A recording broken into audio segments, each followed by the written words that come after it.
Pongamos sobre la mesa la siguiente discusión: el concepto de muerte digna.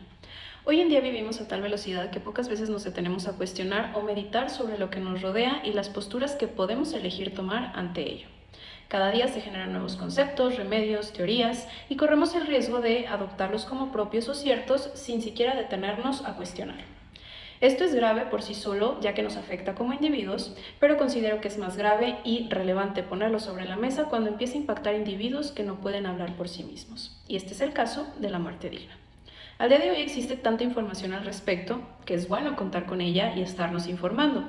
El único detalle que yo aprecio aquí es que somos una sociedad que pretende hablar y tomar decisiones sobre un tema que, a pesar de tener tanto peso y tanta relevancia, prefiere desconocer y silenciar por miedo, incomprensión o incomodidad. Mucha gente liga automáticamente el término de muerte digna con acelerar el proceso de morir y le llaman eutanasia. Y van por la vida diciendo, sí, muerte digna, eutanasia para todos, que cada quien decide en qué momento, que se acelere el proceso, que se acabe con el sufrimiento. Y está muy bien que expresen su sentir. El único detalle es que, por simple concepto y definición, no hay nada más distante. El término eutanasia, etimológicamente hablando, es eu, bueno, thanos, muerte, una buena muerte. En ningún punto se refiere a acelerar, postergar o intervenir en el proceso de morir, es solo una buena muerte. Con el paso del tiempo se ha adaptado el término de eutanasia al proceso de aplicar medicamentos en dosis letales con la finalidad de poner fin a la vida de una persona que está siendo afectada por una enfermedad irreversible que le condiciona un sufrimiento insostenible. Cabe recalcar que aunque este concepto tiene tantos años y existen muchos países donde ya se implementa, el proceso para poder acceder a la eutanasia sigue presentando ciertas lagunas éticas morales y no es tan sencillo acceder a ella. Aunado a esto, es importante subrayar que al día de hoy la sociedad en gran medida continúa desconociendo conceptos como cuidados paliativos, adecuación terapéutica contra obstinación terapéutica, la planificación anticipada de toma de decisiones, entre muchos otros. Desconocen su derecho a la autonomía y la responsabilidad que tiene cada persona en el proceso de toma de decisiones respecto a su enfermedad y a su propio cuerpo. Y para no irnos más lejos, en resumidas cuentas, le temen, niegan y silencian a la muerte mientras contradictoriamente exigen una muerte digna que definitivamente no comprenden.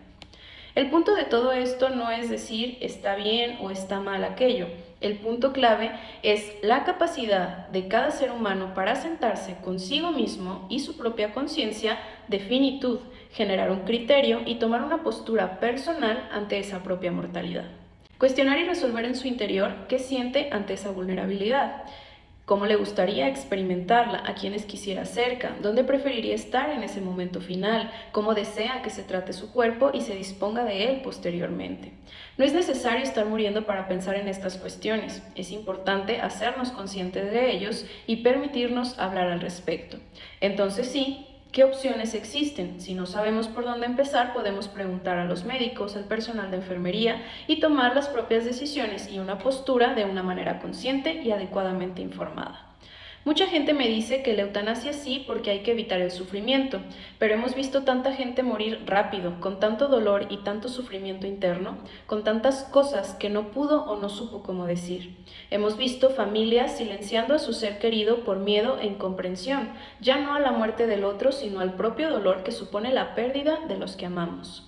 Y es cuando pregunto, ¿realmente es el sufrimiento del otro lo que nos preocupa, lo que nos mueve a acelerar un proceso que ni siquiera es nuestro?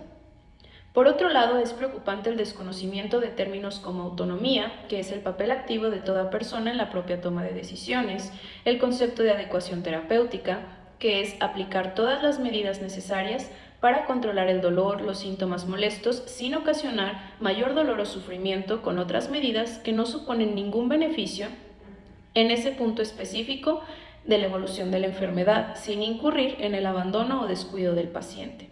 Conceptos como la planificación anticipada de toma de decisiones, que es hablar de todas estas cuestiones con tiempo, no porque ya esté sucediéndonos, pero porque en cualquier momento podemos quedar incapacitados para hablar por nosotros mismos y esto puede ayudar a nuestros seres queridos a tomar las decisiones en base a lo que nosotros deseamos y consideramos que es lo mejor.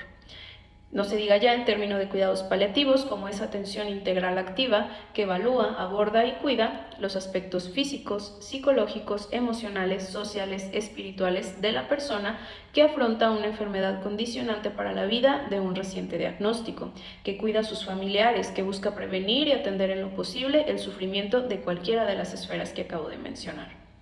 No se trata entonces de qué tan rápido o qué tan lento morimos, sino de la calidad con la que lo hacemos. Llegando a este punto, poner sobre la mesa y comprender la muerte digna no como un concepto universal, sino como una postura personal, única e intransferible. Nadie puede decidir por mí sin antes yo haberme expresado. En ocasiones esto no es posible y la familia tiene que pensar en base a la forma de vida y lo expresado por la persona que hubiera querido. Pero si trabajáramos en formar una sociedad cada vez más consciente de su propia mortalidad, si incentivamos el hablar de nuestros deseos y necesidades más profundos llegado a este momento y de manera oportuna, la realidad en la que la gente muere pudiera ser muy diferente. Desafortunadamente, mientras el sector salud siga medicalizando la muerte y la sociedad no tome un papel activo en su responsabilidad para la toma de decisiones, seguiremos viendo morir a nuestros pacientes en la soledad de una sala de terapia intensiva, en la incomprensión y el dolor del deterioro a causa de la obstinación terapéutica o en procesos que aceleran la muerte física pero que jamás contemplaron el sufrimiento psicoemocional o existencial que la persona se llevó consigo porque nadie se tomó la molestia de contemplar a ese ser humano como lo que es, un ser integral. No es necesario hacer grandes movimientos. De inicio, te invito a sentarte contigo mismo y meditar las siguientes cuestiones. ¿Qué es para ti la muerte? ¿Cómo te gustaría vivir ese proceso? ¿Cómo te gustaría ser tratado? ¿Qué sería importante para ti decir, tener o dónde estar en ese momento? Los cambios sociales inician siempre en el interior de una persona. ¿Te atreves a iniciar el cambio?